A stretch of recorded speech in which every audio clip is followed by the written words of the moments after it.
Yo. I see my name up in lights. Go hard or go home, no slacking in my sector. Just forget about the fortune, forget about the fame. Speak your truth, and let that be the reason they remember your name. Weight of the world tonight. Can you feel the pressure that builds inside? Can you feel it? Yo. It's March 23rd, and you know what that means. Another year, another anniversary for Max Wrestling. This is your captain speaking, along with El Jefe, Moses Marquez, as we celebrate 8 years yesterday of the Max Wrestling podcast. We are on our final stop before next week's two-night epic event, PromoMania VIII. Damn right. So coming up tonight, Sami Zayn and Kevin Owens versus the Usos has finally been made official. I called it. El HIJO del Vikingo finally arrives to the U.S. in AEW form, and we talk about him in pro wrestling this week. Andy Kaufman is going into the WWE Hall of Fame, and our first PromoMania movie parody has finally been revealed, and you're going to fucking love it. It's amazing. You're telling me, bud. You're telling me. Before we begin, hit that subscribe button on youtube.com/MaxWrestling. Follow us on SoundCloud, Spotify, wherever you may be listening. And don't forget to visit maxwrestlingnet.weebly.com for all your Max Wrestling needs. Oh, your Max Wrestling needs. With that being said, let's jump into the headline this week. Goddamn Kevin Owens, Sami Zayn, baby. Yeah, I think any other year I'd be more excited. And I'm not saying I'm not excited for it. It's just, like I said last week, it's a consolation prize. We said it, baby. Sami should still be in a title picture. Fuck. It's as simple as that. They shot themselves in the foot by... No, they didn't. They McMahoned themselves in the foot. They McMahoned themselves in the foot. You literally had lightning in a bottle with Sami Zayn and Roman, and you teased us by putting them against each other in Canada in a title match in Canada. And then just did everything possible to not squish his momentum, but crush it just a little bit, just so that he's not as over. You dropped him a peg. He dropped the peg, yeah. I mean, he's still... And they're probably going to take that as, well, we told you so. But no, it's because you've taken him out of the title picture. When you remove the star from why he is a star and the aroma of the star, of course, we're going to give less of a shit. It happens. You can't take a dude and just be like, well, hey, because you lost and we're going to put you with your buddy, but we want you to be just as over as you was over here. How? You got me doing something that the people don't want me to do. So they're going to lose interest. It's not like I don't, I would love the idea of winning a tag title. Fucking Sami Zayn is probably saying to the people in the back, it's us. We want him. We feel he's deserving. He proved himself enough to make this a triple threat. We said that we had the same reaction WrestleMania 30. And what did you do? You said Daniel Bryan has to go through obstacle after obstacle. And he did. And then he crowned. And then, and it was one of the greatest moments. We still talk about it. You know what I mean? It was what set off the fucking WWE network. You know what I mean? But then again, this is why I'm saying they McMahoned it, because if he for some reason wasn't in the building and was gone, and I know this is probably going to be some shit, and whoever the E-drones that listen to this are going to be like, man, but he was, look at here. It would be way different. Okay? Maybe, just maybe, and I'm living in fantasy land right now, and allow me to do that. We have to. Papa H would be like, hey, I like this idea. Even if he ends up being the dude to take the fucking pin, the fact that you're in there would have been enough for us. Would have been enough for us. You could have very easily had an entire story about him winning, but there would have been no qualms about it if he lost. Yeah, I mean, there probably would have been a couple, but I mean, yes, would you have been sour? Absolutely.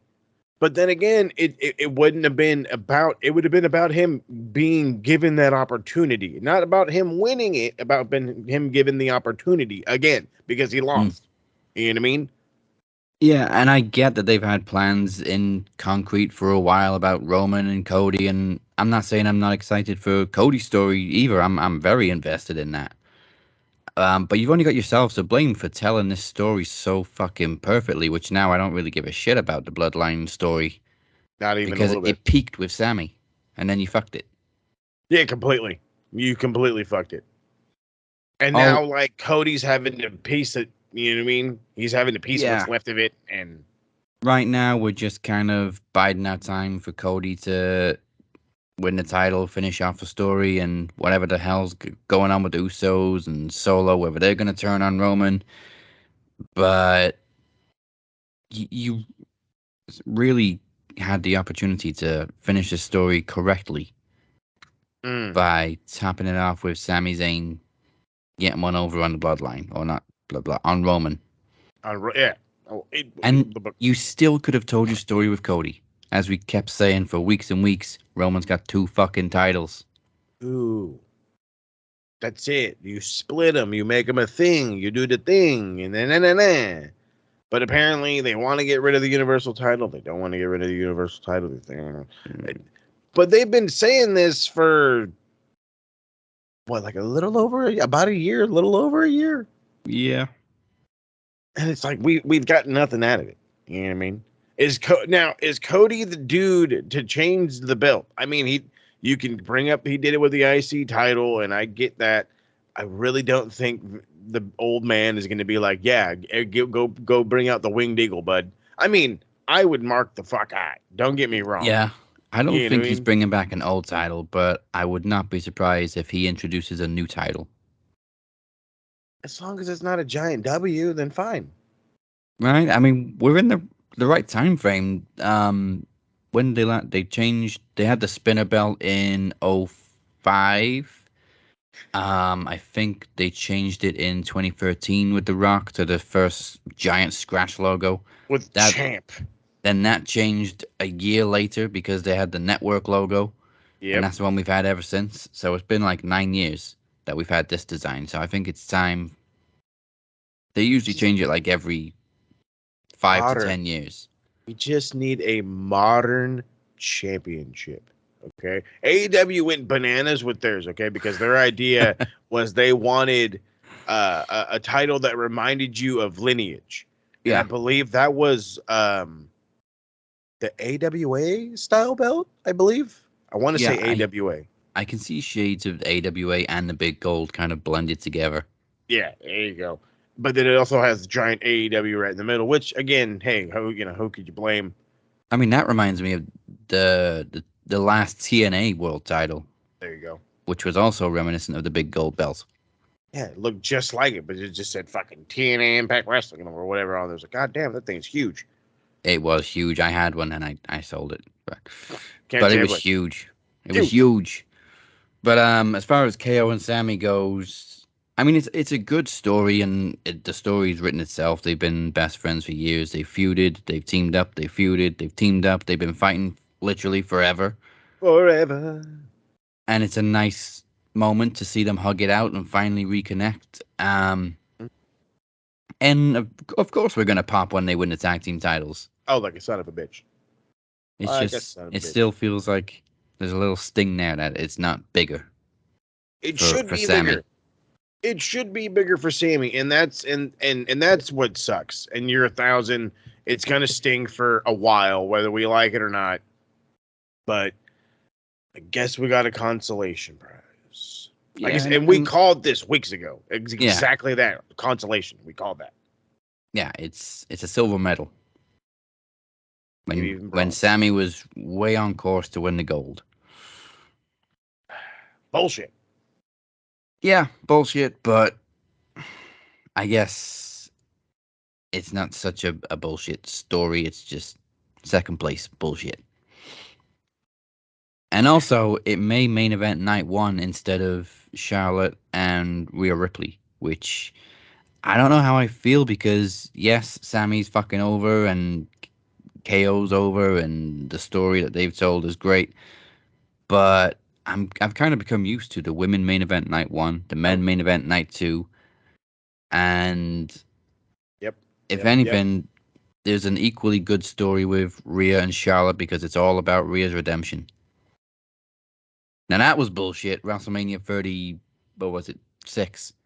I would And say in it would even be a better Thunderdome. story.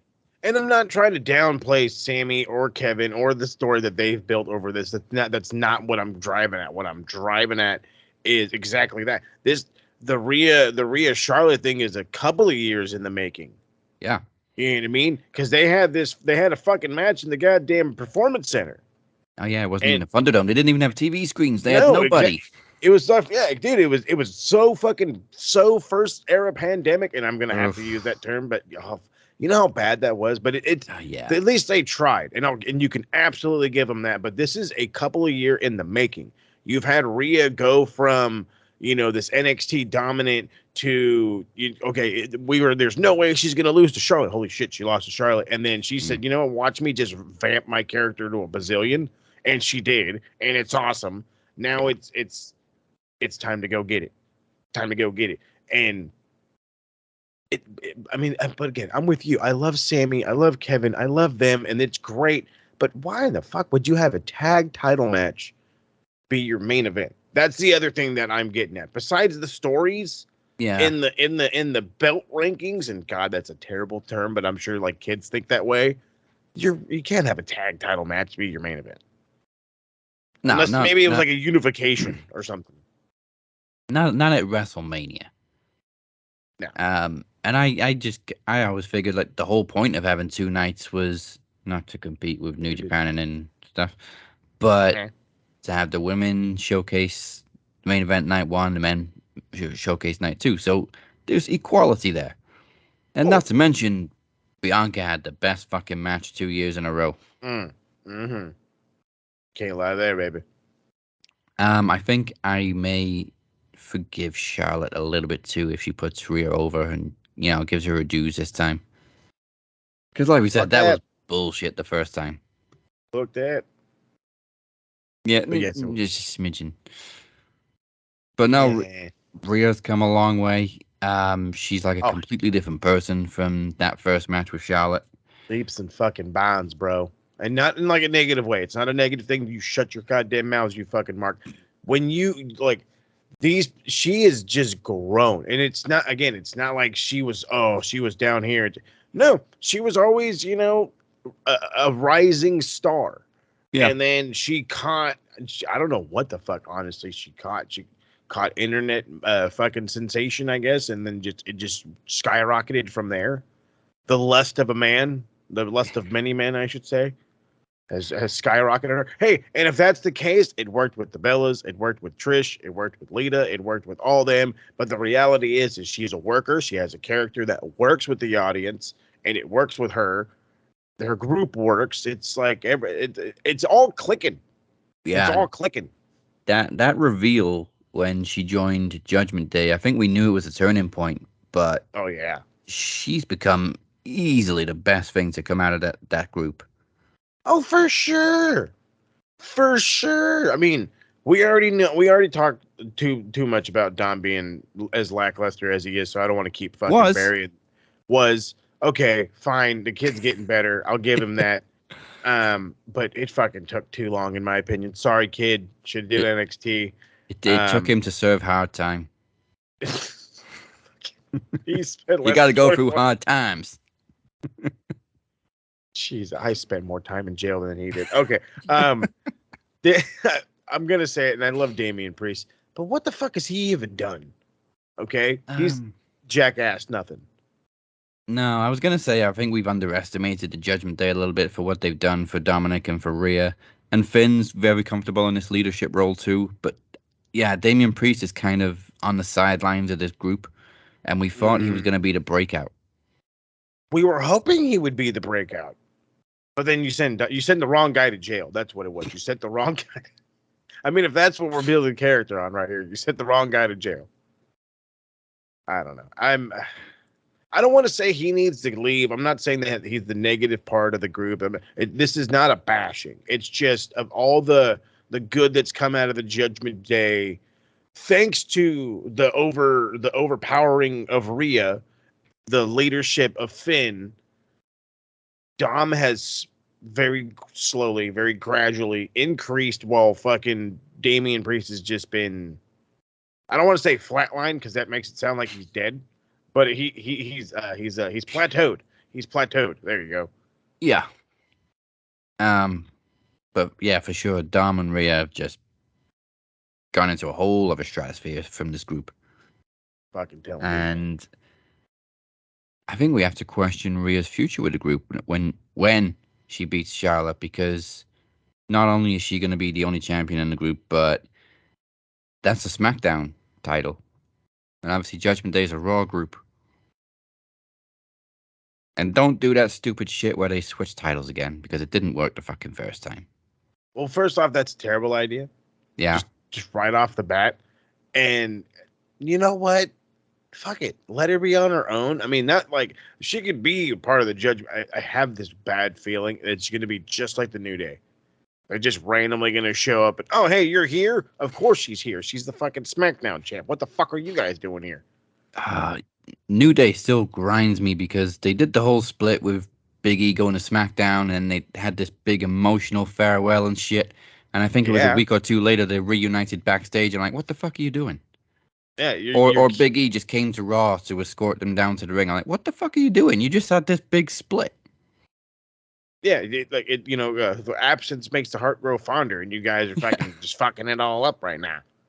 But I mean, I'm hoping they don't do that exact thing here, because it I don't want to say it would kill him, but it would just be like, what the fuck. I also think Rhea's going to become too popular to be a heel. And we know she can be a face, but she's just so badass as a fucking heel. She's the best. So I wonder if she's going to have to turn face due to popularity, and that's how she leaves to Judgment Day, goes to SmackDown. Or just go to SmackDown. Just keep being a heel because you're fucking great at it. Yeah, people love a good heel. Look at Max. Yeah. Hey everybody, it's the interview queen Alicia Atute here, and you are currently listening to the Max Wrestling Podcast. It's time to take it to the max. So before we continue with what's happened this week, let's go back a little further with this week in wrestling history.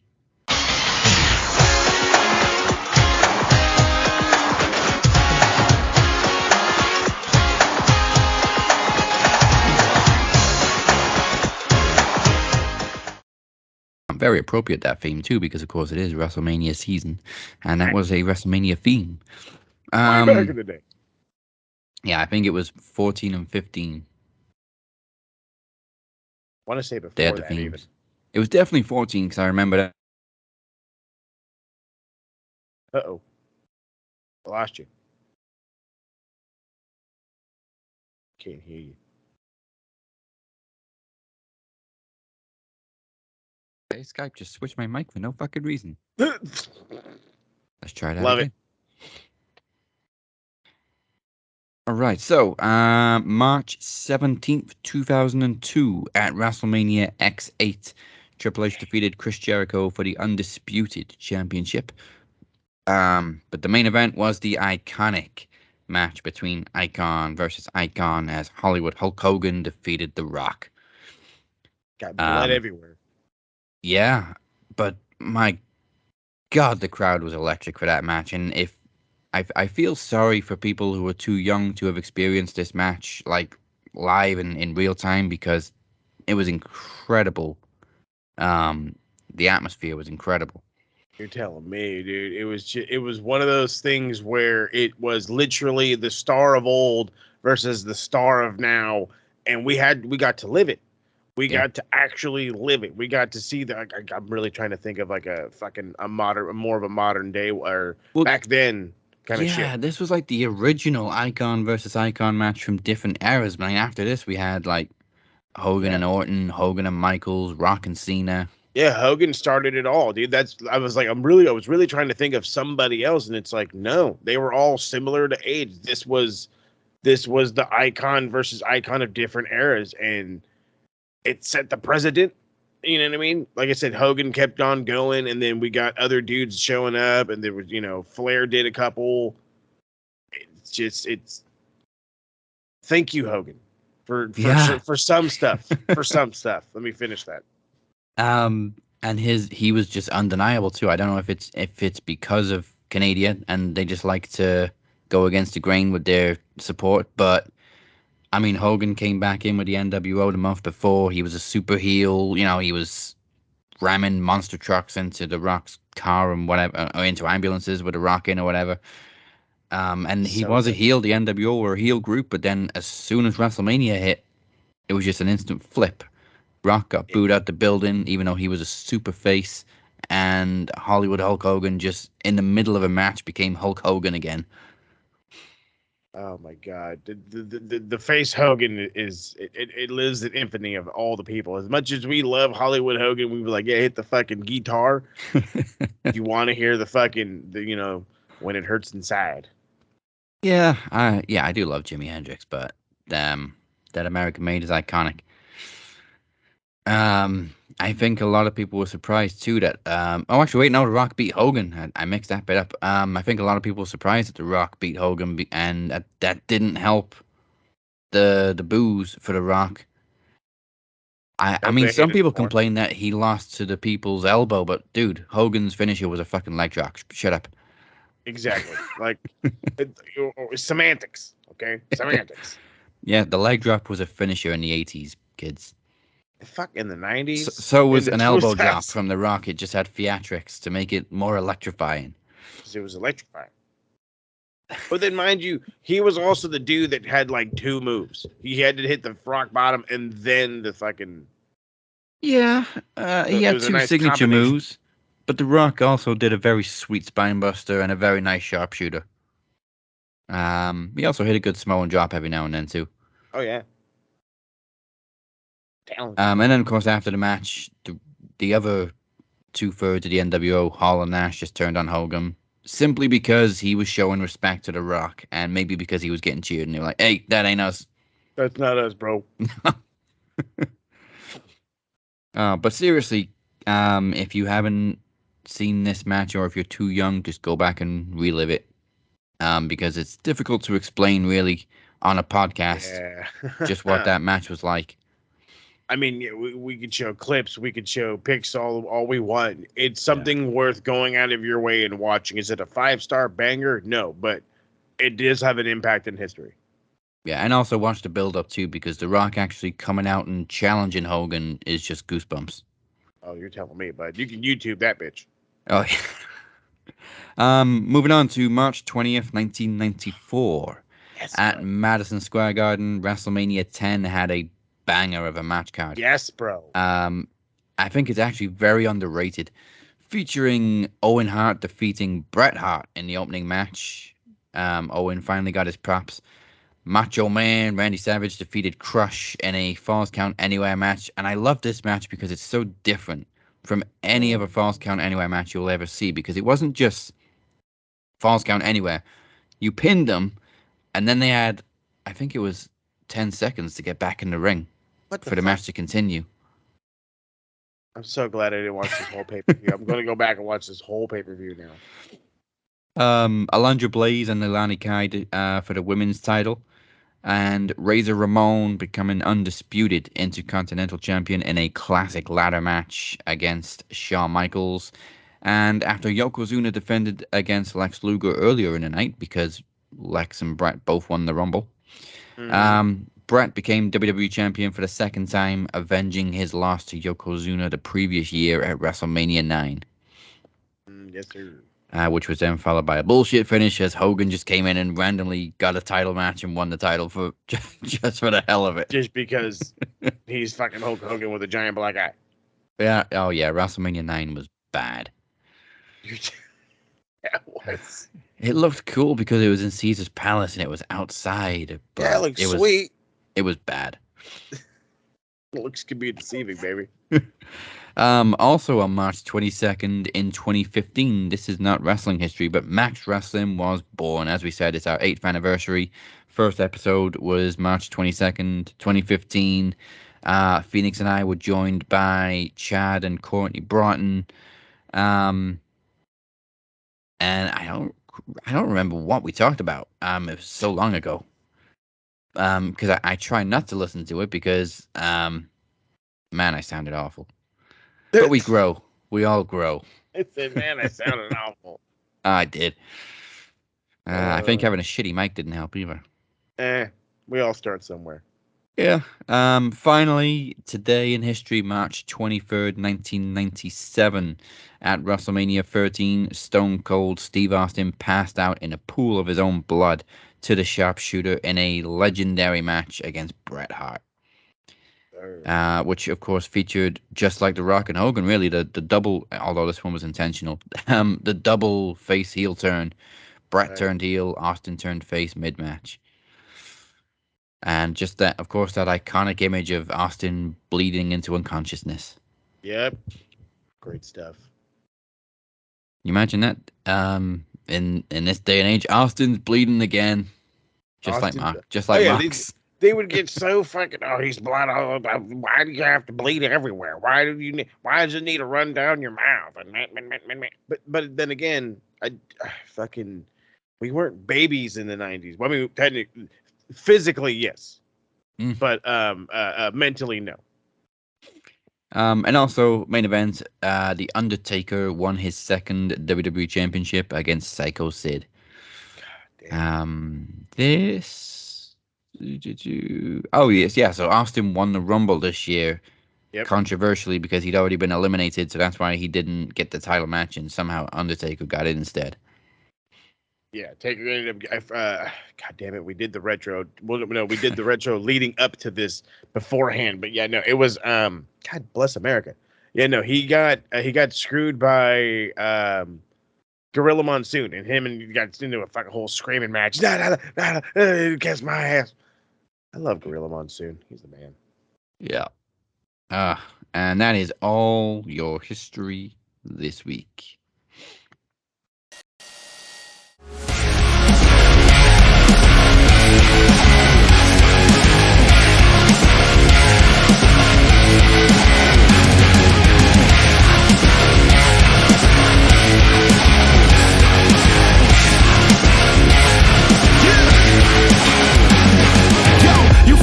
On the drums, so they come. If they ever find out where you're from, then you're done. Where I come from, this is fun in the sun, meaning uncomfortable in the slums. It's the Ultimate Finesser, your girl's favorite wrestler, and you are watching Max Wrestling Podcast. And now, we're gonna take it to the max. It's that time again. It's time to have a little bit of fun. Let's see if you can get there before we do. If Daz does not guess the identity in 2 minutes, he's cutting a 60-second promo at the end of the show. Ladies and gentlemen, it is time to guess the wrestler. I wonder who this could possibly be. Who is it? Who the hell is it? Guess the wrestler. He's the wrestler, better than all the wrestlers.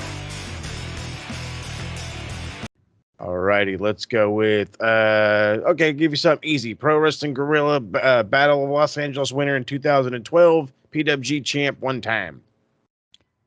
Adam Cole. Baby. Son of a bitch. That was easy. That was easy. I think it was like 5-10 seconds. But as soon as you say PWG, the first name that comes to my head is always Adam Cole. I'm like, I was like, this should totally throw him for a loop. Oh fuck! I should have started with NXT champ. Oh well. Sorry, people. Week number 6 without a promo, but hey, you're gonna get plenty of promo action next week. It's fine. Don't worry about it. We're coming at you strong as all strong. Hi, this is Rain Cruz, winner of WWE Announcer Contest on TikTok. And you're listening to the Max Wrestling Podcast. It's time to take it to the max! Welcome back to the Cap and Mo Show. We're here every single Thursday. Don't forget to like, follow, subscribe, wherever it is you may be listening, and head to the website, maxwrestlingnet.weebly.com. That's right. Still to come this week, Geek of the Week, Bachelor of the Week, and shit marks say you bastards. But we are officially 5 days away from PromoMania 8 Night 1, and the 2 nights are stacked. Stop. But here's what's coming up on night one. It's Iron Bank time. Who will win the briefcase that pretty much lets you do whatever the hell you want? Either Daniel Crimmins, Moses Marquez, or Travis Anderson will become Mr. Iron Bank 2023 in a triple threat. They have a score to settle after the events of Podcast Promo Rumble 8, but 2 nights before his tag team bout, the Phoenix steps up to call out Ted P. De Niro in a promo exhibition. And breaking news, due to me also pulling double duty, the main events have now switched. The television championship will now main event night 1 as Daniel Crimmins defends against your captain in a one-night only promo battle, which will be determined by a board of judges. Night 1 is this Tuesday, March 28th. As stacked as night 1 is, night 2 is even more, or equally even. I'm going to say more because I'm main event that bit. But it's going down March 30th on the Thursdays, but night 2 comes at you with its own trivia battles of epic proportion as Kenny Killer defends his knowledge championship against the man they call Beer. In full trivia mayhem, it's 5 rounds of trivia knowledge. One man goes down in history. There's plenty of mayhem in store as the Dragon Club and the Modern Day Outlaws clash for tag team action. The Phoenix and the Shape take on the Cypher and the Walker, Travis Anderson, to crown the first ever Max Wrestling Tag Team Champions. And for the first time in over 50 days, we will have a new Max Wrestling World Champion as the Dragon Club and the MDO clash one more time. Chad Malcolm takes on the vacant championship, and it's me and him throwing down night 2 in the main event, and it is Cinematic Warfare. We will also decide the predictions title for WrestleMania 39, and the group MVP will be decided. Have you been posting? Have you been commenting in the Facebook group? You should start right fucking now. Somebody's got to beat Travis and fuck the other guy that should be doing shit that he's not. And we'll find out at PromoMania who is the Max Wrestling Group MVP. But of course, you can go to maxwrestling.weebly.com/PromoMania 8 for more information. That's right. And just in case you missed it, here is the incredible first of our PromoMania movie parodies as Cypher, Ted P, and the Phoenix recreate an iconic scene from Bad Boys 2. PromoMania goes Hollywood.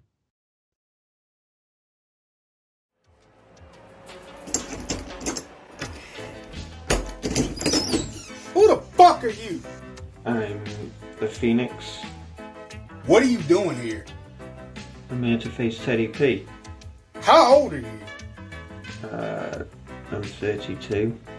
Shit, motherfucker, you at least 40. You got some ID? I don't have none on me. No ID. You wanna get high? You smoke that shit? No, I don't. Why not? Corey, who the hell is it? It's Phoenix! Who the fuck is Phoenix? Man, he came to face you at PromoMania. What's your name? Phoenix. You know my name. You jumped me at the Rumble. Boy, how old are you? Why is that still relevant? I'm 32. You at least 40. Can you fight? Yes. You can't fight. Man, leave the kid alone. Nah, Cypher. He wanna face me at PromoMania. I wanna know, can he fight? Someone might come up, say something. He can't fight. He can't go. Look, between you and me, he just got out of jail. Putting my business all out there in the street. You ain't never seen a John Cena gun before? Teddy, stop pointing the gun at the boy, man. You like rap? Move, bitch. Get out the way. Get out the way, bitch. Get out the way. Look! Meet Teddy at PromoMania, March 28th. You hear me? March 28th. If you ain't there on March 28th, I'm locked, loaded, and hunting your motherfucking ass down. You hear me? And if I see you there, you know what it is. Chitty chitty bang bang. Now, what's understood doesn't need to be explained. PromoMania goes Hollywood, March 28th and March 30th. Go to maxwrestlingnat.weebly.com for more information. It was looking so Do you get it? No. Then it's probably not for you to get. So in other news this week, Andy Kaufman was announced as the latest entrant into the WWE Hall of Fame. Fuck yeah. And if people don't understand why, he was basically a very famous comedian in the early 80s who absolutely lived kayfabe when he feuded with Jerry the King Lawler. Broke the fuck out of kayfabe. You didn't know. Excuse me, by the way. You didn't know if he was if like this was for real, if this wasn't for real. But this was in the height. I want to say if this really all went down in the 80s, 70s ish. Yeah, I think. Well, it was before WrestleMania and all that, obviously, because he passed away in '84, I believe. Yeah, so this was during the this is during Jerry the King Lawler's Memphis run. So this is, and of course, so we're talking Memphis wrestling. You're talking mid 70s, early 80s, and that's as real as wrestling ever got right there. Okay. You know what I mean? The height of the popularity, the fact that it was watched pretty much religiously, and people never knew what was real and what was fake.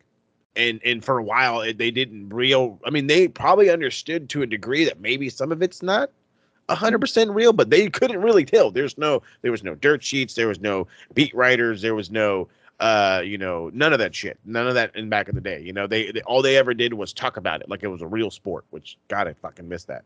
So, but he literally would I forget what talk show they were on. I want to say Letterman. Thank you, Letterman. And they're going back and forth, and it turns into like a literal brawl to the point where Andy Kaufman ended up getting in the ring against Jerry the King Lawler, got hit with a pile driver, and supposedly broke his neck. And it was a story that they fucking drug on and on and on. They made a goddamn movie out of it. They made a fucking movie out of it. And I'm not just talking about Andy Kaufman's life. No, they made a movie out of fucking Andy Kaufman fucking with Jerry the King Lawler. That's literally the whole base of the movie. It's Man on the Moon, by the way, for those who were like, what's the name of the goddamn? Go watch Man on the Moon. It's fucking Jim. It was Jim Carrey. Yeah, Jim Carrey plays fucking Andy Kaufman and does excellent, by the way. And I've never seen Jerry the King Lawler somehow go back in time and look exactly the way he did in the 70s and 80s, but he did. He fucking did. Oh, Jim Carrey played the hell out of him.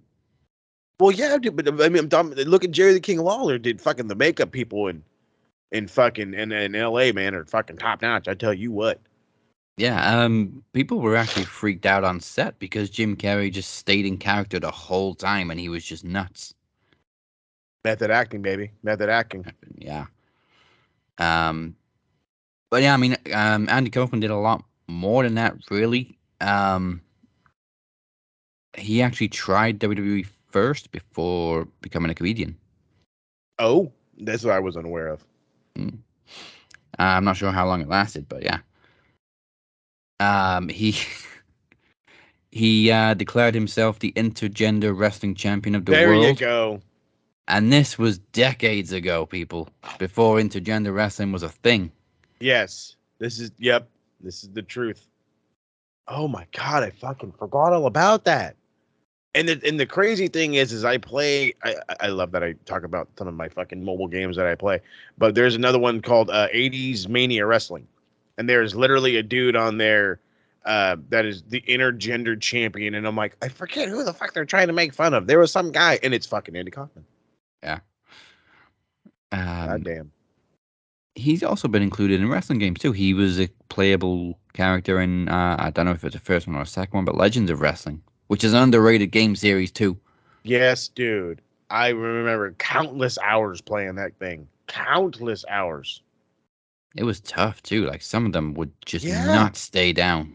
Rob Van Dam was the only guy that can get past everybody for me. He was the only dude that can get past everybody. Fuck, that was difficult. Owen Hart was tough as nails on that game, let me tell you. And you ever thought Hulk Hogan was easy? Yeah, right. But yeah, I mean, we've seen people be like, obviously young people who are like, who the fuck is this guy going in the Hall of Fame? Google. Use Google. It's a Please thing. use Google. Please. He, Y'all Google your test answers, the answers to your homework, big booty bitches, whatever your preference. You know what I mean?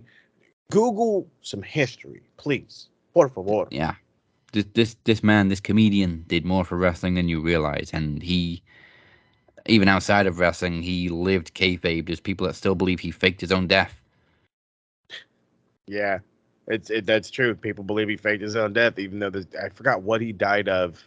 But he like even went as far as like going to like different countries to getting procedures with leeches and shit to try to what the fuck to get better. I think he had lung cancer. I think it was cancer, yeah. Yeah.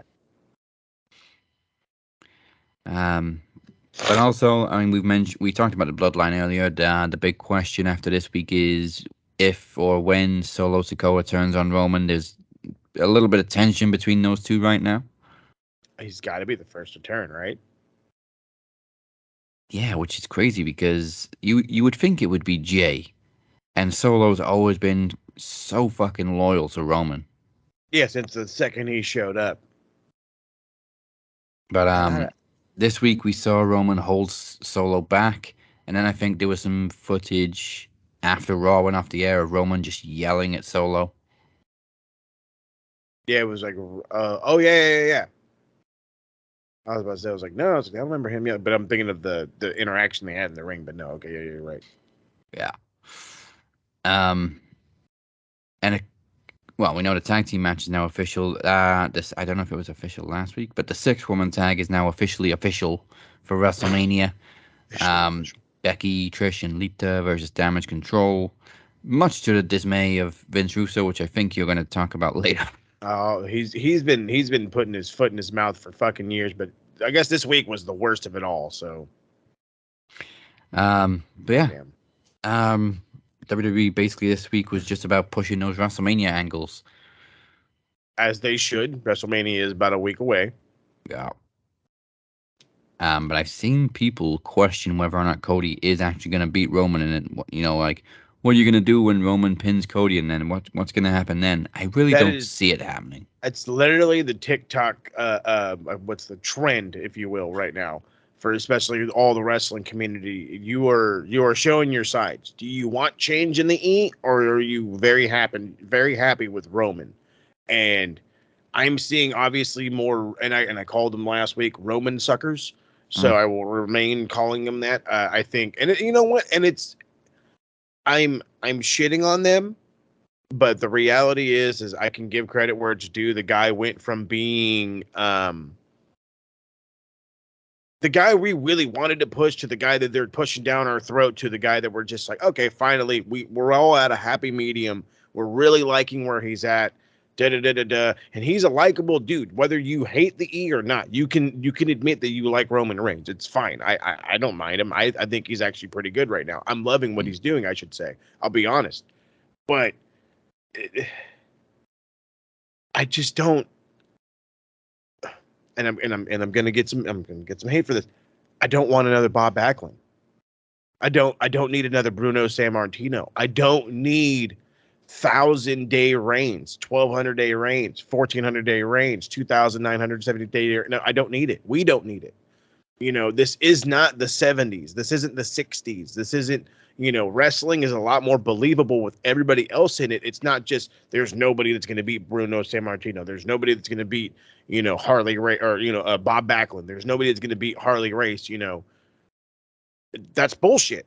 That's bullshit. We this is not the time. And now, I'm not saying you can't turn around and, and I'm going to keep saying this shit until he doesn't show up, but, fucking the night after Mania, Jay White shows up and, that's going to be the guy that beats him. Right, whatever.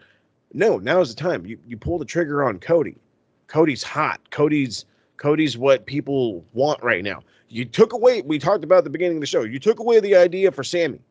The idea of the hottest guy you have right now, you took that idea away from us to have him crowned as your champion to move into the new era of the WWE or whatever. So now it's left in the hands of Cody.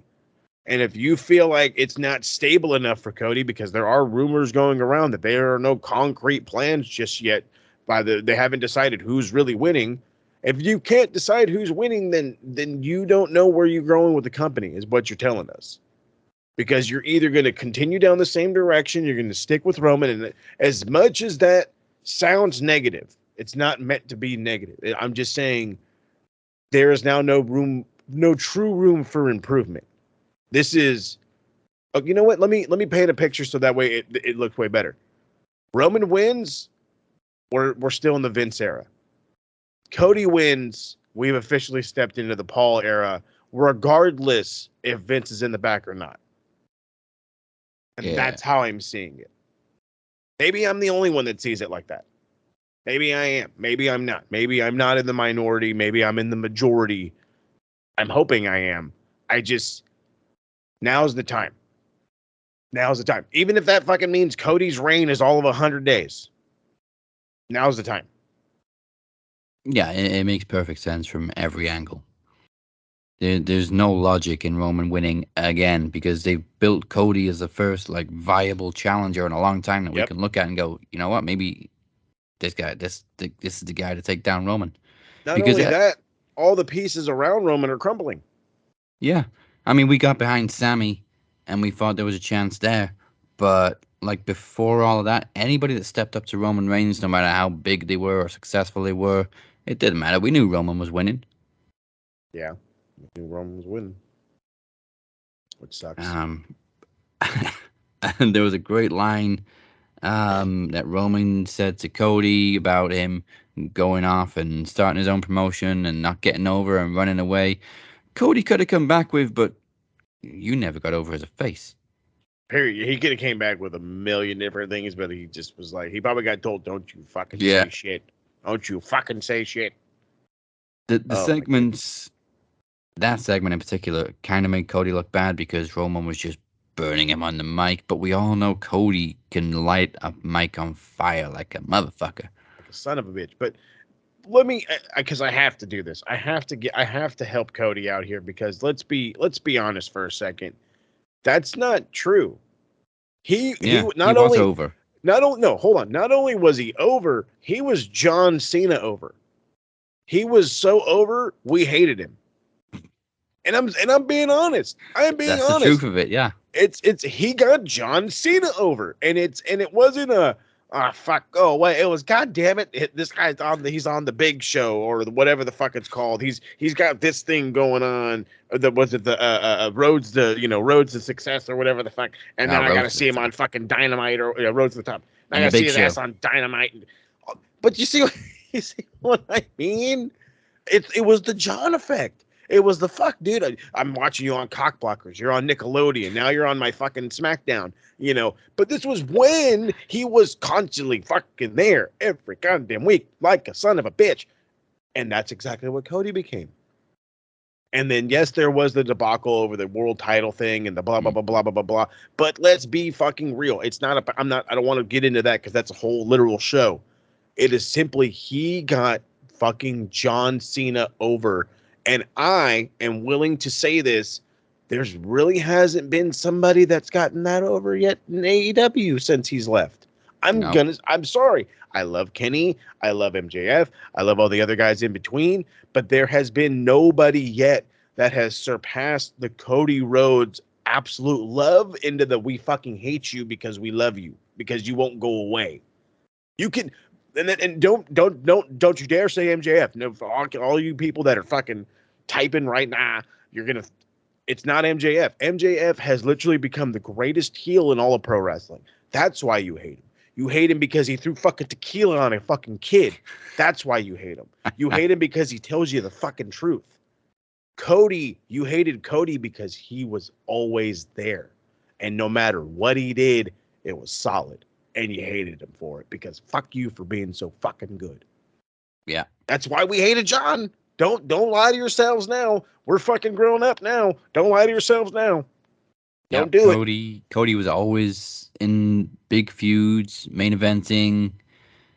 But my argument was always, yeah, but he's not going to win the world title, so what's your problem? He's literally wrote himself out of the title picture. So yeah, he's getting pushed, but he's in big matches, big feuds, and he's putting people over. Don't you dare tell me he wasn't. Look how big Sammy got because of him. Not because and you're gonna. I'm already hearing that. Well, look at what Jericho did for him. If you listen to his promo the other week, Jericho did nothing for him, but let him be the guy that he hangs out around. However, you got to see Sammy do what Sammy knows how to do best with his matches against Cody, especially in that ladder match. Yeah. So, like, I mean, I call Jericho the star maker, but I mean, we you can't forget who was the first star maker of AEW, and that was fucking Cody Rhodes. Yeah, and don't love him or hate him. Don't forget who was in under Cody's wing originally in AEW. He's now the world champion. Yeah, boy. And one of the biggest stars outside of WWE. God damn. See how it all ties together. Right. So on to AEW. Man, Orange Cassidy is just fucking killing it week after week. He's the best. There's something about that international title on Orange Cassidy that just takes him to another level. I was gonna say, I thought it was the fact that it's in a backpack. It's every he has everything right now. He is the God. I can't compare him to any. I think the problem is when I try to compare him to like stars of the past, I come up with like 19 people, and it's and it's fucking weird that I say that. They're like, "What do you mean?" So I mean, because I don't remember anybody that has gotten so over by giving zero fucks. And I don't mean like zero fucks in a cool way, like Stone Cold, where he would flip off the boss and beat up whoever he wanted, and chug beer on TV and tell people to show me your boobs or whatever, or like a Hunter. You know what I mean? He doesn't care, and he's gonna try. And as much as motherfuckers like fucking Cornette absolutely hate him, he's beloved. Yeah, he's so athletically gifted. The guy's able to do fucking moves with hands in his pockets. Like, listen to me, what I'm saying.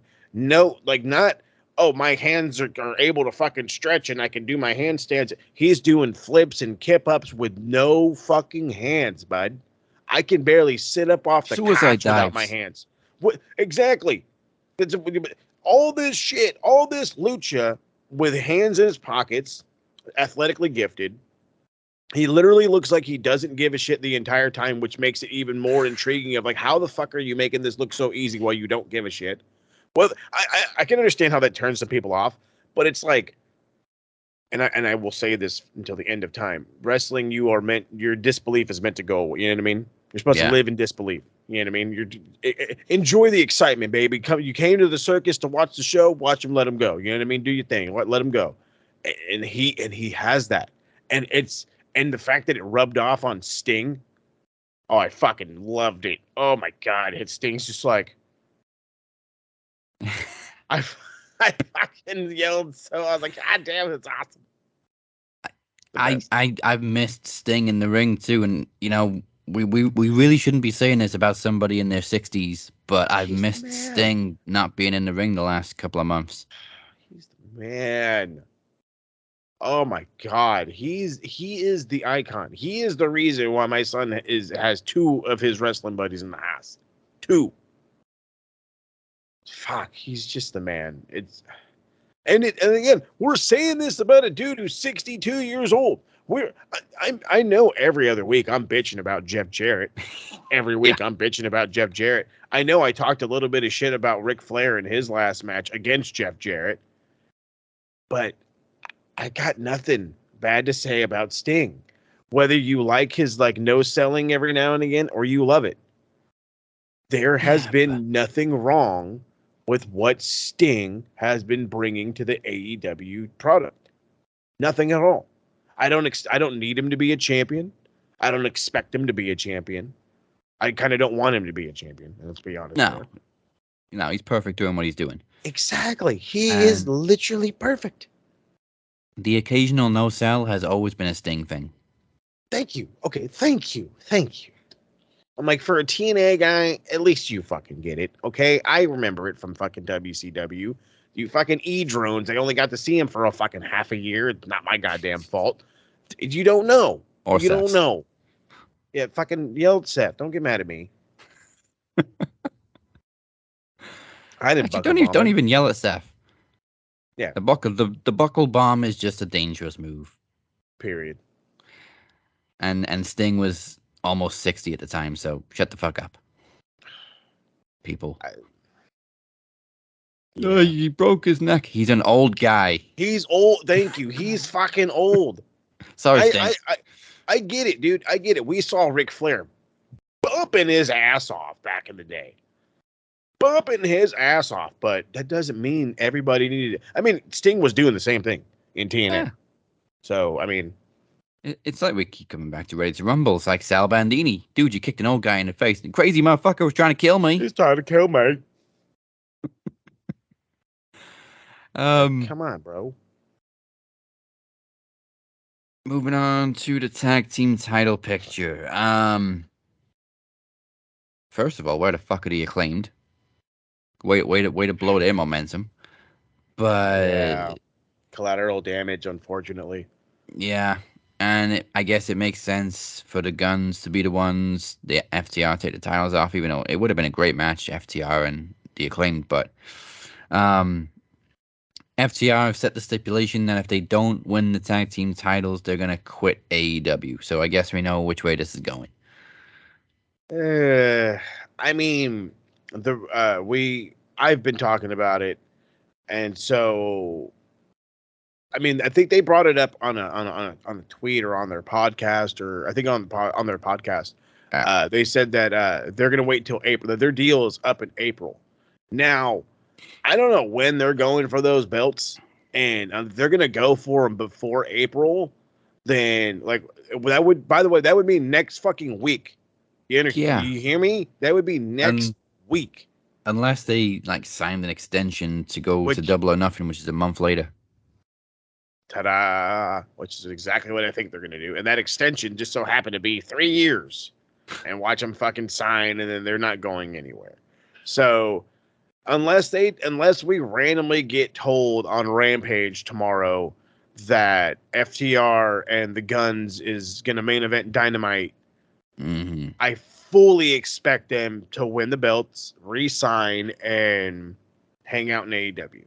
This idea of them going to the E is gone. But if you want that to be the idea, then you stick with the idea of their contract ends in April, so they need an out if they're supposedly going. So you make this match impromptu, live on television for the masses. You garner $1 million in the number, probably. There you go. Because if you save it for Double or Nothing, which don't get me wrong, if you save it for Double or Nothing and these guys sign an extension, then they're there. You know what I mean? And you've kind of given it away, at least in my opinion. I think two things that given it away were the fact that they were off TV for a while, and then they suddenly came back and they're going for the tag team titles. You know, if they were leaving, you just don't bother. Exactly. Especially, and also, I can't remember which one it was. I think it was Dax said recently, maybe this week, that they were never Triple H guys, but he thinks Triple H was always a fan of their work. And now, I'm not saying you have to be a Triple H guy to go back to WWE like Bronson Reed did, like Karrion Kross did, but there's certainly a lot of people that have gone back because Triple H is running the show. They like the idea of him running it more, and and as a fan, I understand that. I mean, I literally just had this whole talk about, is it going to be the Papa H era, or we're going to stay in the Vince era with who wins with Cody or Roman? But that idea, and I think we talked about that idea when he first took over of Papa H is running it. So why do I want to leave? Why am I going to hang out here? And apparently there's all kinds of disgruntled AEW employees, and I'm sure Miro is one of them. I'm sure Andrade is another. They're bitching and complaining. I don't expect them to go fucking running back to the E just because Papa H is running it. And yes, I'm going to keep using quotes until after WrestleMania. It's probably not then, but I get the appeal. I just don't see the fucking point. Does that make sense? You know what I Yeah. mean? It's I guess I'm window shopping. You know what I mean? And I walk by and I'm like, that fucking hat looks awesome. $40, suck my dick and walk away. Like I'm not paying. I mean, I have to pay $40 for a hat because it's fucking hats cost these days. But it's still not buying it today. And it's not like they've got it made in AEW. I mean, we all know they've been up and down in AEW. Yeah, everybody kind of has been, but it's a fucking feeling out process. That's the problem. But apparently they're gonna get a third wrestling show that's gonna be on TV. So good things are coming, mind you. And I have to keep reminding people this. They're in year 4. This is their 4th year in the business. They barely got 3 years in, and this is where they're at. Yes, they've fumbled and bumbled and stumbled a lot of talent, but then again, would the E have done the same in 3 years? Would the E have the same stars from other promotions still, or would they have already made their own? Which, by the way, AEW has, because did we not see the 4 pillars? Right. Come on now. I also think that AEW is a thing with Ring of Honor now, and FTR is very much a Ring of Honor tag team. They're an old school tag team, which WWE does not cater for. Mm-hmm. Who are they going to work with in WWE? Usos? New Day? There's a lot of talent they can work with in AEW and Ring of Honor. A hell of a lot. I mean, I hate to say that I didn't put the ROH banner underneath there, but yeah, you're a bazillion. Yeah. Can't forget about ROH. Obviously, we are getting Taya Valkyrie and Jade, which we talked about last week. Taya being the one to dethrone Jade as TBS champion, I'm fine with. Layla Gray actually spoke this week. I know, right? I don't remember the last time I heard her speak. But she's facing Taya tomorrow on Rampage, which is probably obviously going to be a squash match. Terrible idea. Yeah, what are you thinking, Layla? Oh man, cut the shit. Speaking of cutting the shit, Hook was having none of Stokely Hathaway. Actually, no, Bryce was having none of Stokely Hathaway's shit. None. This was fantastic. So I mean, he's like, oh, I've been told that I'm not cleared by Doc Samson, and I was like, this is the perfect time for Doc to get on the mic and be like, you're full of shit, you know. But like, no, they missed opportunity, and so, but it all turns into this fucking note that just says he is sick. Yeah, and Bryce is like, it was a receipt from Wingstop. Of course it was. Of course it was. Oh my god, Stokely was great though. Just. He's the man. His delivery was perfect, saying he's not cleared to wrestle, and he'd also like to announce his retirement tonight from in-ring competition. Thank you. And he's all trying to leave, and Bryce is like, no, nuh-uh. Meanwhile, ring the bell. Hook hasn't even turned around yet. He's still in the corner facing the crowd while all this is happening. And then the bell rings, and Hook just... No fucks given by this guy. Oh, man. Oh, by the way, when the fuck they start keeping guardrails under the ring? I have never seen that in all my days. A guardrail under the ring. I've seen it a couple of times, but funnily enough, I've only ever seen it when it requires a guardrail to be used to put somebody through. Oh, well, that makes perfect sense. I'm pretty sure, obviously, Jeff has done a swanton off a ladder to somebody through a guardrail. Oh, sounds brutal. Yeah, as you'd expect from Jeff. Mm. But yes, a dominant victory by Hook, as Excalibur said. He's the man. So we know Adam Cole, Bebe's first match back is going to be against Danny Garcia. Okay, not bad. Great matchup. Can't be too mad at that one. No, I mean, not great for Garcia, because obviously you'd expect Adam Cole to win his first match back. But, I mean, at least he's getting a rub. And he's a great talent. I'll take it. I'll take it. I think there is no better. I don't want to say. Let me stop myself. No. I'm going to say there's no better dude right now that would mesh as well. I mean, you got to. And the way I'm looking at it, and I'm looking at it as the hardcore guy. So understand this part. When I look at it, I think of Adam Cole because what did we just do when Guess the Wrestler? The first title I gave you was PWG title and Adam Cole. Guess who was also another very prominent PWG champion? Danny Garcia, and I believe he still currently is the PWG champ. So like that's huge. Like that's a tie-in right there. Former Ring of Honor guy, current Ring of Honor guy, former Ring of Honor, three-time champ. You have all these cool little connections. And then you have similar styles. You have a technical base, but DG's got a little more on like the ground game, mat wrestling, if you will, while Adam brings in his little bit of high flying, his little bit of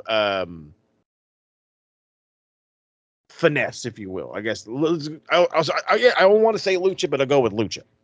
Yeah. So it's going to be an interesting clash.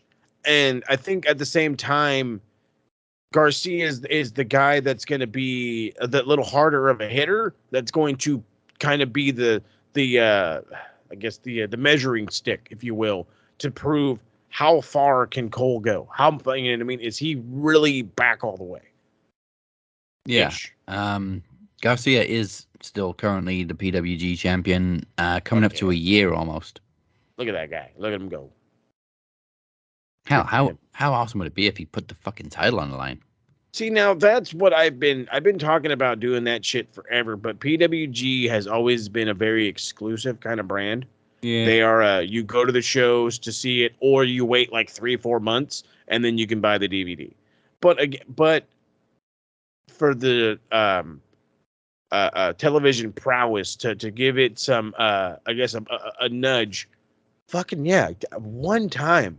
Just defend the belt one time. Do it on an ROH show if you're afraid of doing it on fucking, on Network TV. Exactly. Yeah, do it on a Ring of Honor pay-per-view or something. You know what I mean? But I really do think that TK and Excalibur should have this conversation where they should start incorporating PWG into AEW and or Ring of Honor. I just think it's a natural transition. It's time to let PWG finally blow up. Let's stop letting it be the cool secret for the cool kids and let it be the secret for the masses. Right. God damn it. But I mean, would Adam Cole get the win? Because Garcia brought up a good point. He's beat Brody King, Ricky Starks, Bryan fucking Danielson. Twice, by the way. And I think that's in the last 12 months. Yep. All of it. So with that question, I got a question for you. As an Adam Cole fan, are you going to be mad if he loses his return match? No. Not if it makes sense and it's to a young guy who could do with a rub like Danny Garcia, who has one hell of a bright future. Absolutely. I mean, and that's kind of why I think that's exactly where I'm sitting as well. It's one of these. It's like Daniel Garcia has been, as he put it, he has been a vital part of AEW. He has literally become a veteran in all of 2 years in that company, and he's in no way wrong. No way at all. And I really do think, like, we don't have to have the name guys winning all the time. This isn't WCW. And I'm going to say that because I've been getting some WCW vibes as of late from AEW, and some are negative and some aren't so negative. But I mean, I'm getting a in WCW.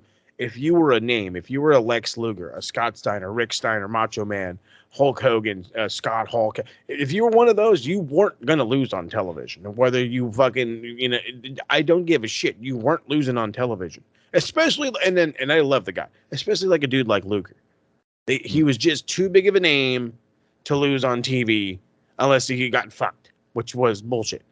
But it's Adam Cole can lose. We got to step away from that old school WCW narrative, and you got to live in the now. Daniel Garcia has proven his worth. If he beats Adam Cole, it doesn't make Adam Cole weak. It makes it Adam Cole went through fucking hell, and he's obviously not 100. He's not the old Adam Cole anymore. So he's got to figure out who the new Adam Cole is. But I just don't go in there and beat the shit out of DG. Okay, don't do it. If Cole has to win for whatever fucking dumb reason, then let DG get a bunch in. I mean, a bunch in. Make it look like there's no way Cole's gonna win, and then have him fucking baby face it out. Yeah, I'm sure he'll be back and forth. And I'm pretty sure Adam Cole used an old ROH line of his when Danny Garcia asked him what makes him so special, and Cole said, "When they ring the bell, that's what makes me special." Hey, when they ring the frickin' bell. That definitely sounds familiar. I'm sure he said that in Ring of Honor. I know he said it in Or Ring maybe of he said Honor. in NXT. And I was gonna say, and in NXT, it is one of his cool little sayings. He's been saying it since Florida. Yeah. So either way, we'll find out next week. We glossed over what opened the fucking show, and they told as a story throughout the show, the Bucks getting beaten up, taken to hospital, Kenny freaking out. I'm calling Who beat him up? I mean, it had to be the BCC. They were beating people up all fucking night. Like the dirty little heels that they are. Now, I kind of like it. I like that they went on a rampage. No pun intended. But they went on a rampage all night. I mean, okay, so that's what I got the WCW vibes of. With seeing Matt and Nick be stretchered out to open up the fucking show, and I'm like, what? What the fuck's going on? I got the NWO invasion vibes, which I guess in a way the BCC is doing, and as much as I'm all about them being a heel team, and I like them being a heel team, what the fuck is the sweaters? What the fuck? Blackpool Wrestling. Okay, look at here. I am a 4-year high school wrestler. I wrestled at 3 different high schools, and all 3 high schools had the same, and I'm not fucking playing around, the goddamn same ass fucking sweaters. The same ass sweaters. The only thing would be different is one of them would have only one had a logo. Only one had a logo. That was the thing. There was a circle. Obviously, the 2 words were arch, but there was nothing in the middle. That's it. It's like there's something missing. No, that's what it is. They want it. It's plain ass Jane. That's how it was. Because I had it my very first year. It was La Quinta High. It would say La Quinta High School Wrestling. That was it.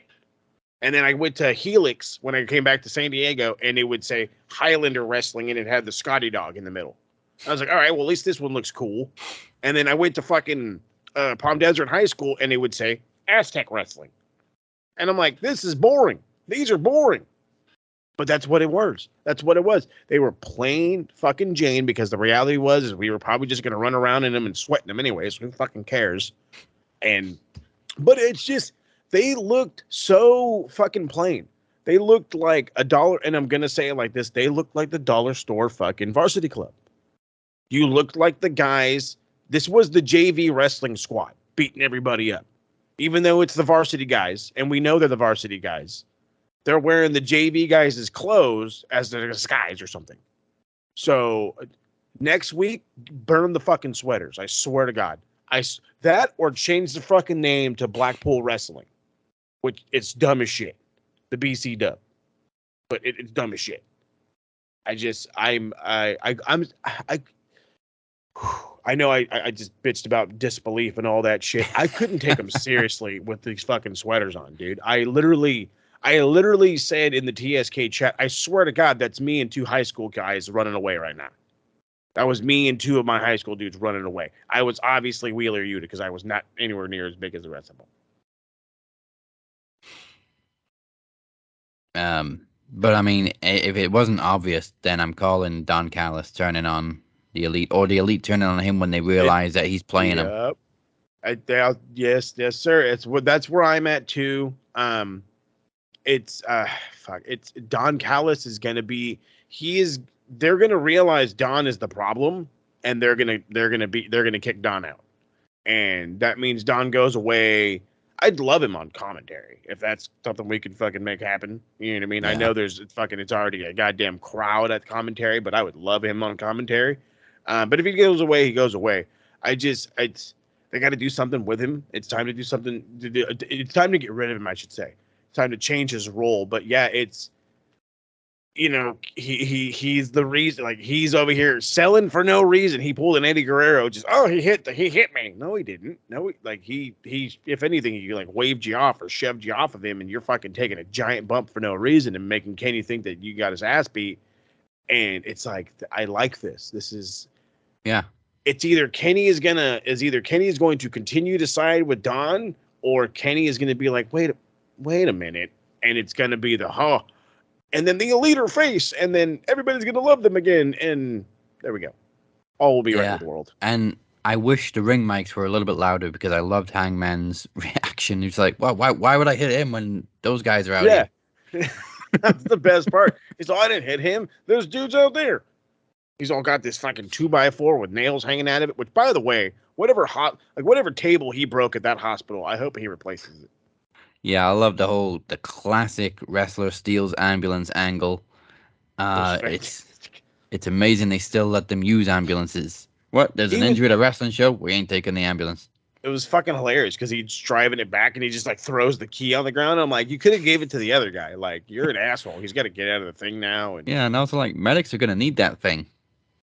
But and I'm gonna say it, and because there's gonna be backlash of it. This felt so much like a Stone Cold thing. Exactly. Like, yeah. The second you were like, okay, when's the glass gonna break? When's the glass gonna break? When's the glass gonna break? And it's like, that's kind of why I was like, God damn it, it's like fucking Hangman. Just for this fucking instance alone, he needs a whole new theme. Just be like, bang, bang. Oh, shit, fuck, here comes Hangman. Something, I don't know. But I can't believe they're still letting wrestlers steal ambulances in this day and age, because do you know how long the waiting time is? The ambulance isn't here yet. Some wrestler stole the fucking ambulance again. I was about to say, that's why it's fucking taking so long. They're over there like, well, I feel bad, so I'm gassing it up. No, we're fucking, this guy's dying. He's dying, Hunter. Get over here now. You're on the phone to the dispatchers again. I'm sorry, Hangman Page took it back to the arena. But it's like, we're calling, I'm bleeding out. We're calling Tony Khan right now. You can't get him under control. But yeah, the whole angle's great. Don Callis is a son of a bitch. Yes, he is. Yes, he's gonna get his. And also, even Kenny didn't want to really do anything about it. He's like, fuck this. Yep. Out of here. Fuck it. Moving on. But I mean, we skipped right to the end there. But yeah, Marks was just choking people out all night. It was poor Stu Grayson, and actually, poor trainer, because fucking Wheeler Yuta comes in and just smashes him into the case or whatever the hell it is. Oh yeah, fucking poor dude. He's just like, hey, how you doing? Because I looked at it. What the fuck? I was watching. I was like, wait, who did Wheeler just? Oh, it was a trainer. I thought it was another wrestler. Where the fuck did that guy come from? It was just dumb as. Like, Wheeler, dude. Like, just fucking you, vicious little son of a bitch. Trainer's just doing his job, man. He don't give a shit. He's like, we don't work around here. Yeah, we know. We know. I'm still not fully invested in the whole Outcast thing. I still hate the name. I still don't really like the gimmick. I mean, I like all three of them. I'm not crazy about the gimmick. Who is? And who the fuck is? Just fucking Riho storming down to the ring, swinging that pipe at nobody. Who the fuck does she remind me of with that pipe? She comes down, she's got this straight face, and she starts waving this pipe. I'm like, who the fuck do you remind me of right now? Like, you remind me of somebody, and I can't put my finger on it. And then I don't remember who literally pops into the chat and just yells, I choppy your pee-pee, and fucking left. And I'm like, that's not funny, and I couldn't stop laughing.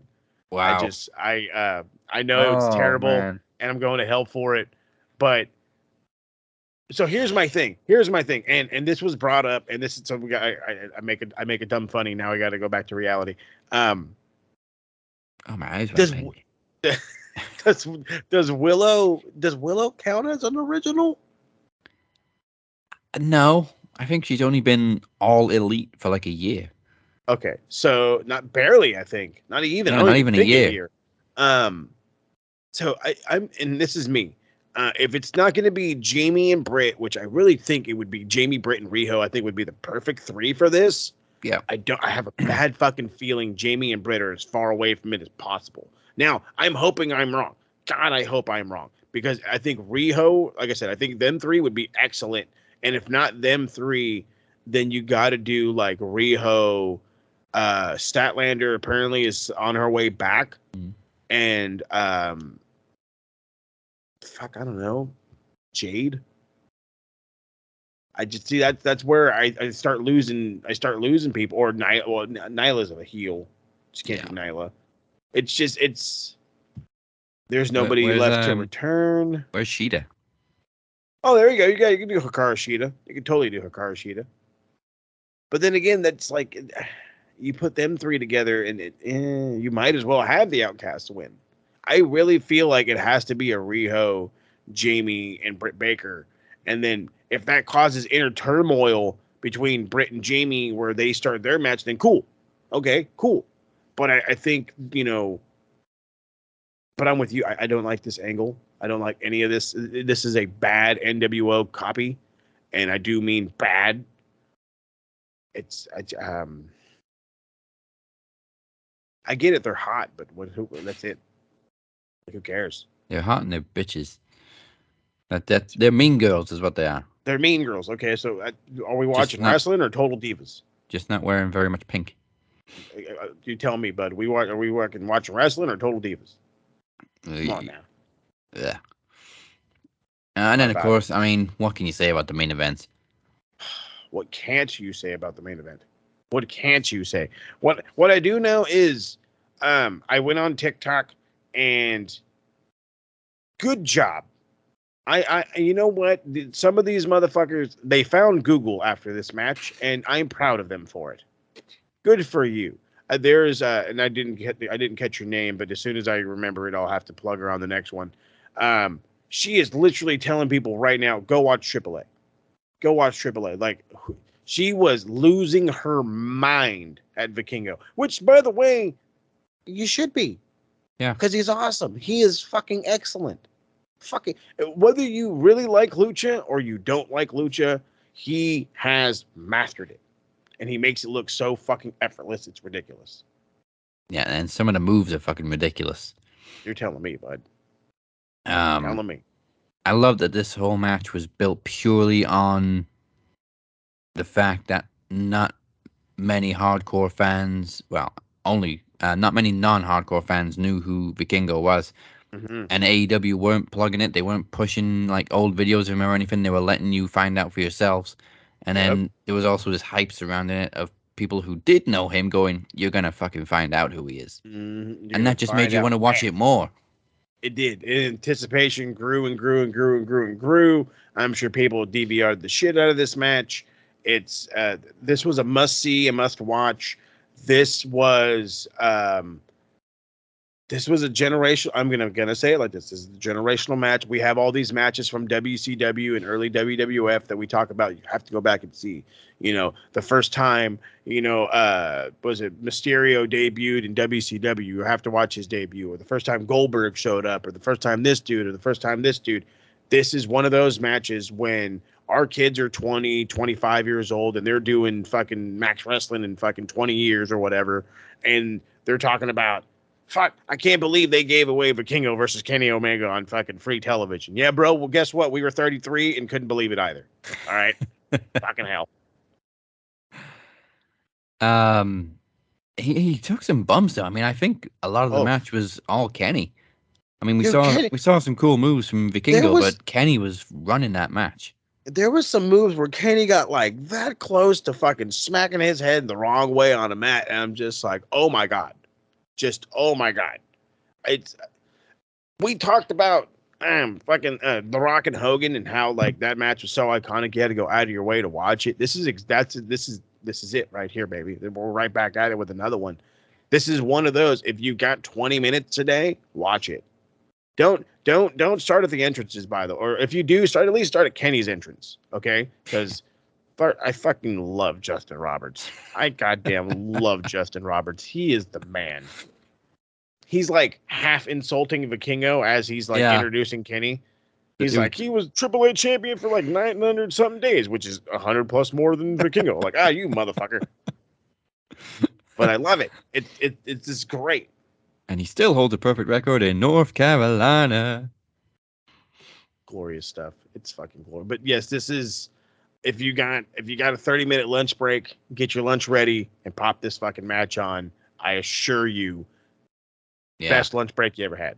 And if you haven't seen it, I'm not even going to tell you who wins because it was a great match with so many near falls after so many crazy moves. And Excalibur came up with the most perfect call I've ever heard for a close 2 count, which was 2.99 ad infinitum. Beautiful. That shows you the big brain. That's as close right as you can possibly get to free. Big brain. Jeez Louise. And the 630 from the middle rope to the outside through a table was insane. From the middle, almost broke his neck. From the middle rope. Listen to me when I say this, people. From the middle rope. Not like Sami when he does it from the top, or Ricochet where they get a leaping start from the top, from the middle rope to the floor. Just wow. Absolutely wow. Yeah, go watch it. Go watch you some AAA. If you like Vikingo, if you think Vikingo is really cool, you're gonna like some of the other cats in AAA. Trust me. Lucha is where the money's at. Yeah, but now for the funny part of the show, it's time to find out who is this week's Geek of the Week. Fuck. Pencil neck geek, grit-eating freak, scum-sucking peahead with a lousy physique. He's a one-man, no-cut, losing streak. Nothing but a pencil neck geek. Pencil neck geek. All right. So I've gotta compose myself. So I'm not gonna lie. I like to be transparent on the show because it makes it a little bit more funnier. I was a little not sure about who to give Geek of the Week to this week. I really didn't have any candidates. I was like, it's kind of like a nice week. It's one of these ones where, oh my God, nobody put their foot in their mouth. And then somebody brought up Vince Russo, and I'm like, well, he does it all the time. Fuck yeah, he does it all the time because I've got like a whole week plus worth of shit where he is literally just fucking up his own life by using his words. I'm going to finish with the big one, but the first one that killed me is he's talking about Logan Paul and how he thinks Logan Paul really knocked out Seth Rollins. Now, I decided I'm going to watch this whole clip and I'm going to watch it. And first off, we do know that Logan Paul is a boxer, right? And he has a boxing background, an MMA background, in all honesty. He has an MMA background first and foremost, and then decided to go boxing because he can even said himself, he's like, I couldn't hang out on the ground. But so the guy knows how to punch, first and foremost. But let's give some credit here for a second. Seth knows how to fucking sell. Seth knows how to sell. So if I can quote Captain Dumb Shit here, it says, I do want to say this, bro. I swear to God, bro. You saw Logan Paul punch Seth Rollins, bro. Either it was a shoot punch or he knocked him out cold. Either Logan Paul is the best worker on the show, bro, or he's the worst, or Seth is an excellent sell. That punch looked like it knocked him out clean. Okay. First off, I don't know. I still don't get why you gotta say bro like 7 times every fucking sentence. Like I don't. It can't be a Jersey thing, a New York thing, or whatever, because you're the only fucking guy. But again, you literally just answered your own question. It's Seth. It's like, it is Seth working with Kat. Seth is a fucking like 19, I want to say 19 years that Seth has been doing this. Like, do we not think about this first? Like, I get it, dude. I still see Seth as the guy in the Shield sometimes. I do, and maybe that's just the nostalgia in me. But the reality is that was fucking forever ago. That was a long time ago. The guy's been in the business for a fucking hot ass minute. But it's this shit. And then he had another one talking about Rhea Ripley and how because she fumbled and stumbled through a promo that's going to kill her character. And I'm like, motherfucker, you couldn't cut a promo on a live mic with a goddamn championship on your shoulder in the fucking 90s when people would do whatever at a wrestling show. So what the fuck? Why are you giving her shit for stumbling, bumbling through somebody's written piece of crap? Like, fuck off. You can barely do shit. But the one that takes the fucking cake, and I still don't fully understand what the fuck he's talking about. Really don't. And it's his comments about Trish and Lita, and the whole gimmick about the six women tag that's going to go down at Mania. And he says last week, pretty much talking about the baby faces winning, won the titles, and this week they cleared the heels out, so the baby faces went over for 2 weeks in a row, and there's 3 weeks left in the build. He says the problem with that is I'm looking at 6 women in the ring. You got Lita and you got Trish that are way beyond their prime. Their mothers, they're way beyond their prime. He then goes on to pretty much state it that, because there's a 15, 20-year difference that the Damage Control, really, in all reality, they can't touch Trish and Lita. Okay, so then what the fuck was the point about the mothers? Like, what does that have to do with being past their prime? Like, this is that thing that kills me. Somebody, you helped build a magazine in the 90s. You had really good creative ideas thanks to Jerry Springer and people just letting you fucking do whatever the fuck you wanted.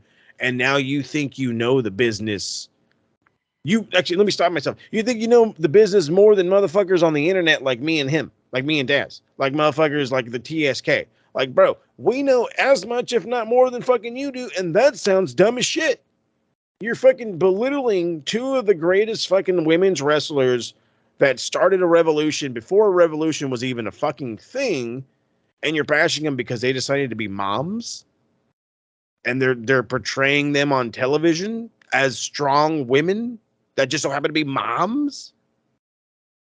But his point was, Damage Control is out of their league. Okay, well, then say that. Why must you fucking literally put your foot in your mouth, realize you put it, take it out, and then say what you should have said? Which is as simple as, dude, for fucking people that are 15, 20 years older than them, younger than them, these young cats can't touch them. And that's that. Then you're not aging Trish and Lita. You're not making fun of the fact that they're mothers and they're past their prime. Which, what the fuck is the prime? What is their fuck? Like, I don't understand. How old is Trish? Is she in her 50s yet? I don't think so. Late 40s.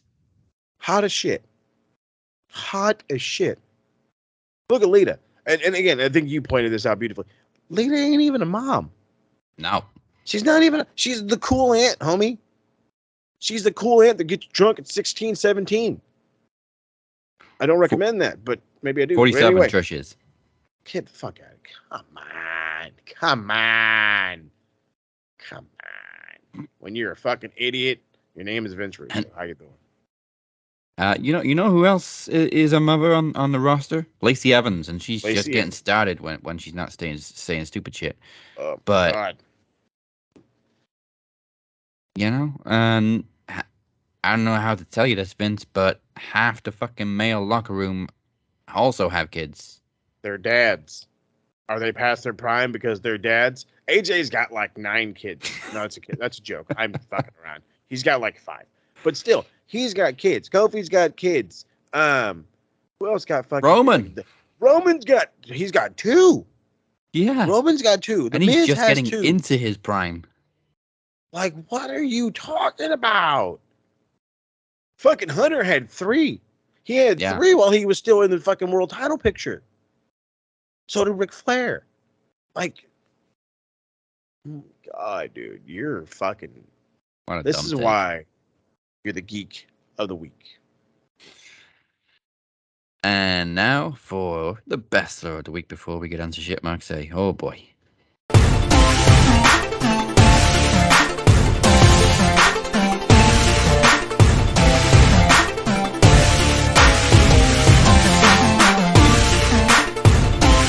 Dry best for the week this week. There's, no disrespect to anybody, but there's no other option. It's easily Vikingo, El Hijo del Vikingo.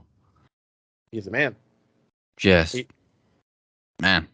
He's literally making wrestling TikTok fine AAA. I'm not going to pretend to be an expert, but I knew who he was, and I was just blown away by his insane athleticism.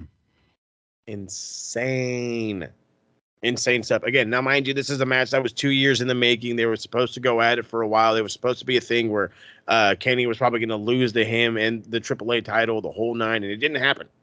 Didn't happen. But he's here. Rumor has it he's not going nowhere. I fucking hope not. God, do I hope not, because he was given permission by AAA to wrestle in the States. There was that blocking for a while. AAA did get fucking hit Geek of the Week for blocking his matches and this and that. They finally got smart. This was excellent. Now, guess what? Google is probably blowing up on AAA now, or AAA is blowing up on Google. You're welcome, AAA. Now, guess I'm hearing the next one we might get is Vikingo against Takeshita. Yeah. And if that's the next one, I'm going to have to get a change of underwear. But yeah, I'm down for the money. All right. And with that said, let's get to the final segment of the week because there ain't no promo. It is Shit Mark Say. You fucks. OMG. Eggplant emoji. WTF. Santa Claus emoji. Thought he was dead. LOL. Peach emoji. Shit Marks Say. Names have been changed to protect their stupidity. Fuckers. We know Vince Russo has been saying stupid shit this week. But it sounds like TikTok's been pretty good. TikTok is they are. I was going to say I'm trying to not group myself into them. First off, we got to 1,200. I appreciate y'all, by the way. Let's get it going now. Now 15 is the next goal. But long story short, it's very much we're all waiting to see what goes down at WrestleMania. Is it the tribal chief going to retain and remain the tribal chief, or is it finally time for the roads of Cody to for us to drive down them roads? Trying to make cool puns, didn't do it. Geez. Well, on Twitter, I haven't added in the screenshots of these ones, so these are a surprise to you too. I'm loving it already. First up, we have Paul Mountain Dew. Nice. Who says? Now, I'll give him credit. His last sentence is okay, but I don't like that Excalibur has names on the ready for some of these moves. I'd almost like a what the hell was that better in this case. Vikingo is definitely spectacular. So you don't like the fact that a guy is good at his job and knows what to call the moves. I don't see the issue. Why are people so fucking mad over something as dumb as fucking a man talking about the moves? How dare a commentator know what move that is? He's the color commentator. How dare you? You're not supposed to know the name of that move. Why not? That's my job. Right? I can't believe that referee knows how to count to 3. That's what he's there for. I count to 3. Oh, man. Why is that heel cheating? Because he's a heel. Because he's a... When the brain don't work, boy. You know what? Lay off them drugs, boy. I tell you what. I get it. Fucking it's legal now. I understand. But there is a difference between, medication and fucking abuse, baby. And you in the land of abuse. Let's get more early 2000s Michael Cole calls of, oh my. Oh, my. Oh, fucking hell. Oh, get in the bin, Paul. Fuck off. Next up, we have the Derp Show.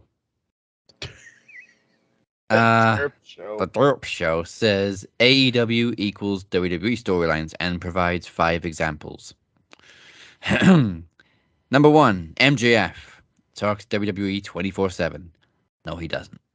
He doesn't? He will take a cheap shot every now and again for heat. He hasn't. It's been weeks. Weeks, bro. And he doesn't even take jabs at WWE. He takes jabs at people that have been in WWE. Yeah, exactly. There's a total difference. And again, it's not very often. If anything, he's more likely to talk about how shit your hometown team is. Yes. Which again by is the way, also a classic heel move. I was gonna say it's classic, baby. Classic. This next one's funny. Number 2, JAS.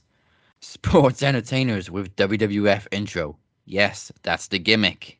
That That's literally their gimmick. That's They are poking fun at WWE. That's their gimmick. What the fuck? I'm broken. I'm broke, dude. What?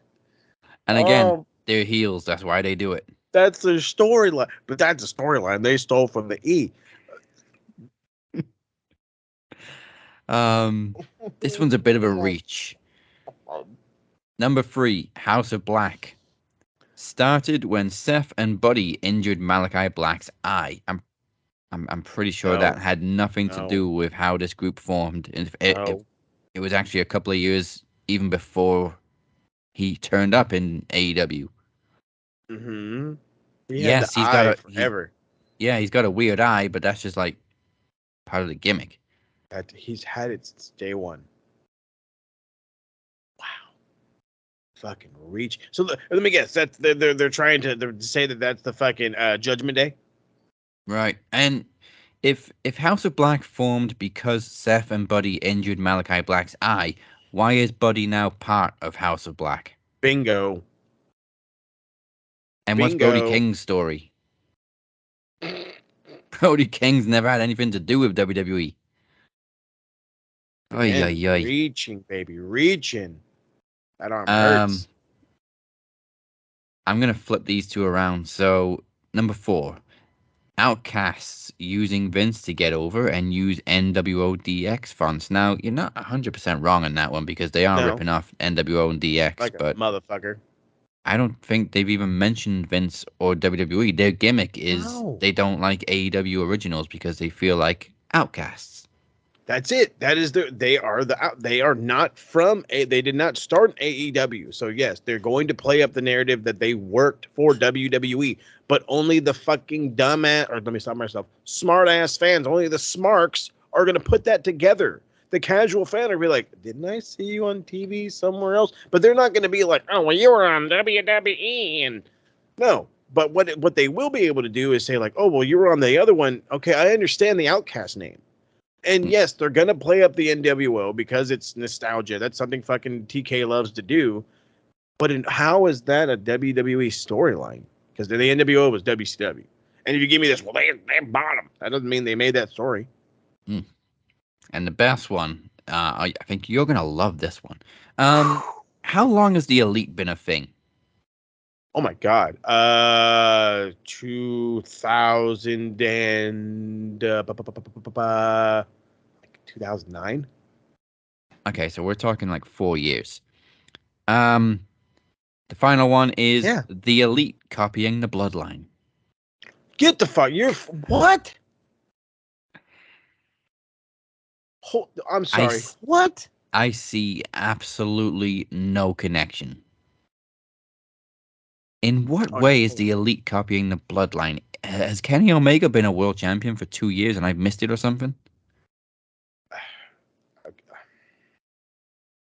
Let's see. Okay, are the Bucks related to Kenny Omega? Do they have? Is Don Callis supposed to be Paul Heyman because he never cuts promos? Not a one. He just stands there looking like a goof. Paul does that too, but still, Paul talks. Yeah, Paul talks. Paul does business. Okay, so So as you already pointed out, they are blood related. That's number one. Let me start with that. They're blood related. Matt and Nick are related because they're brothers, obviously, and they know of Kenny, obviously. There was Bullet Club. I want to say that was 2012, maybe 2013. So yeah, the Elite started right then. Like as soon as they got together, I don't want to say they were proclaiming themselves as the Elite. I want to say that started in like 2017. Yeah. But the fact of the matter is that was a thing. The Elite was a thing before the fucking Shield was a thing. You know what I mean? So what in the fuck are we talking about? So they were a thing before Roman. Wait, no, he was champion a couple of times, but they were a thing before he went off and had his treatment and whatever and came back, which is when he came back as this fucking uber heel that we see now. Exactly. The Elite was around before Roman's, cancer, beating leukemia. Yeah. They were a thing before the bloodline was even an idea. We were for years. It was The Rock's going to beat Roman. The Rock's going to beat Roman. The Rock's going to beat Roman. That was the narrative before the bloodline was even a fucking idea, which has only lasted all of a year and a half, 2 years, his entire title reign. That's it. The Elite was a thing in Japan and here for a minute. So what the fuck? What the fuck? Like, how are these people allowed on Twitter? How? And I mean, if we want to get really technical, Roman and the Usos haven't been pinned in like forever. I'm pretty sure the Bucks and Kenny have lost a few matches. Well, yeah, they just lost the fucking trios titles. Right. But then again, oh my god, dude. I don't get the thought process of some people. Dude, maybe I was like this when I was dumb and before I got into other wrestling, but like the sucking on that fucking knob, like, does it hurt your jaw? Because I don't get it, bro. I don't get it. I remember only watching the E, and I don't ever remember being this fucking up its ass. Never. So I don't get this. I don't get it. Awful. Terrible. It's just terrible. And also, speaking of the Outcast ripping off NWO, didn't Bischoff say that he kind of got the idea of the group from Japan? Or like, I mean, Japan's always been like a big faction thing. How long has the Bullet Club been a thing in Japan? I think Finn started it. Okay? So if Finn started it before, and then Finn was in NXT in what, 2014? 14, yeah. 15? So it is. So Bullet Club has been around at least 10 years. I can almost guarantee that. Yeah. I can almost guarantee they've been around at least 10 years. So what the fuck? Actually, I'm gonna find out exactly how long Bullet Club's been a thing. I'm pretty sure it was like 07, 08. I'd probably say it may have been longer. Why'd you be fucking closer to fucking 12 years than 10 years? Officially 2013. Oh, fish. Okay, Officially. So 10 years.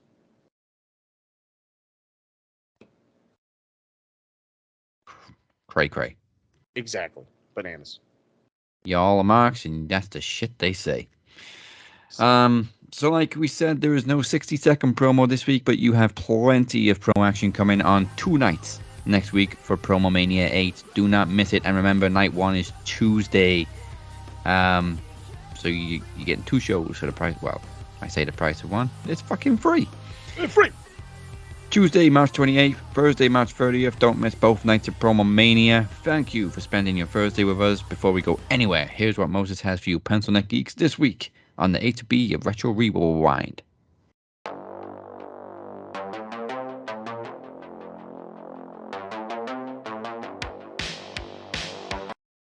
That's right. Make it short, simple, and sweet. The TSK is coming back at you hot. Retro is not on full hiatus. However, Retro might go away in favor of something else. It is not official right now.